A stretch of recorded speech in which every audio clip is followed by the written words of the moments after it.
अगर तुम्हारे भाग्य में कहीं ऐसा पति है कि भाई वो लंगड़ा हो गया है, उसकी आंख खराब हो गई है, सुनाई नहीं देता है, वो रूपवान नहीं है, तो मिला तो तुम्हारे प्रारब्ध से ही है ना।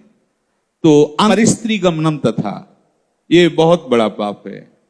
उसमें भागवत में आता है नरकों के वर्णन में कि जो स्त्री या पुरुष एक दूसरे को धर्म के विरुद्ध, जैसे जब तक ब्याह नहीं हुआ तब तक बच्चा या बच्ची को ब्रह्मचर्य रहना चाहिए। ये बड़े आनंद की बात होगी, आप रख के तो देखो। अगर आप ब्याह तक ब्रह्मचर्य रहे तो आपकी गृहस्थी ऐसी फली फूलेगी, आनंदमय होगी, देख लेना। अब जैसे गेहूं गलेथ में हो, गलेथ माने होता है कि बाली निकल रही है, फूल उसमें छोटे छोटे आ रहे हैं, अब उस फसल को काट लो, कुछ नहीं मिलेगा। महीना 2 महीना रुको, उसको दाना पड़ने दो, परिपक्व होने दो, फिर अन्न राशि लग जाएगी। ऐसे ही ये ब्रह्मचर्य है। जो बाल्यावस्था से यौवन अवस्था तक अपने ब्रह्मचर्य का नाश करते रहते हैं, वो गृहस्थी लायक ही नहीं रह जाते। मतलब वो बात नहीं होती जो जीवन में होना चाहिए, गृहस्थ धर्म के लिए अनिवार्य। तो जो बच्चा और बच्ची ब्याह नहीं हुआ तब तक ब्रह्मचर्य का पालन करे, और जब ब्याह हो जाए तो पहले तो ये था कि नाव चले जाते थे, गांव के नाव ठाकुर, वो ब्याह तय कराते थे। ना बच्चा देखता था ना बच्ची देखती थी। कितना निष्ठा, कितनी श्रद्धा। पाणी ग्रहण के समय भले वो देख ले कि फोटो वाला जमाना ही नहीं था, कभी किसी को जाना हो तो अपने लोगों में वहां शहर जाकर के वो पर्दा वर्दा लगाए होते थे, बैठ जाओ, वो जैसे कहीं जरूरत पड़ी उस समय। ऐसे मोबाइल ही नहीं था पहले की बात। कितनी श्रद्धा विश्वास, कैसा है रंग, गोरा काला, स्वभाव, कोई मतलब नहीं। माता पिता या कोई तय करे आए, जब पाणी ग्रहण हुआ उसी समय स्वीकार कर लिया कि आजीवन निर्वाह करना है, चाहे जैसे स्वभाव वाला हो, चाहे। बड़ी पवित्रता गृहस्थी में देखी गई, बड़ी पवित्रता, बड़ा जीवन। तो यहां तक मर्यादा, लोग इसका मजाक उड़ाते हैं।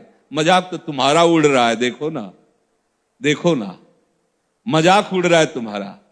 तुम्हारी क्या स्थिति है, क्या स्थिति है, अपने आप देखो तो आप खुद अपना मजाक करने लगोगे कि हमने अपना जीवन मजाक बना दिया।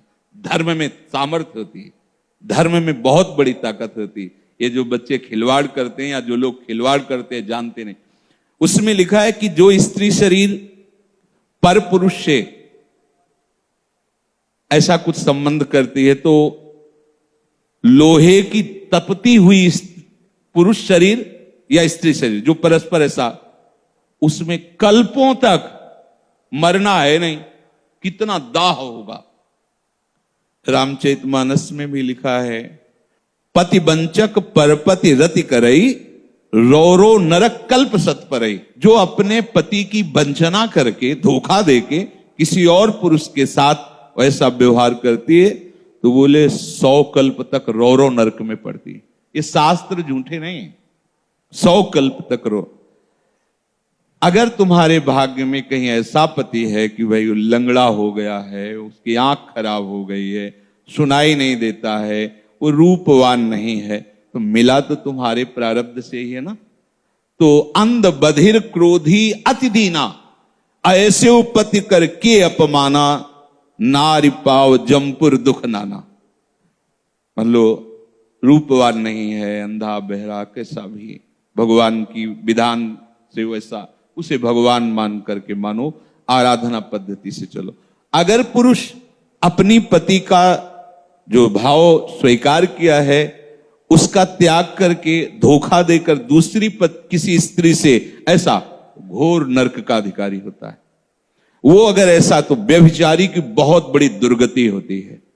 तो ऐसा कोई न समझे कि हम परिस्त्री गमन करके गोपाल शास्त्र नाम कर लेंगे तो पाप से बच जाएंगे। बकाया सामर्थ्य इतनी है कि अगर आप आज तक गलती हुई ऐसी, और आज से स्वीकार करो कि अब लो नशानी अब ना नशे, और आप भगवान नाम कीर्तन करो, गोपाल शास्त्र नाम कीर्तन करो, तो निष्पाप हो जाओगे।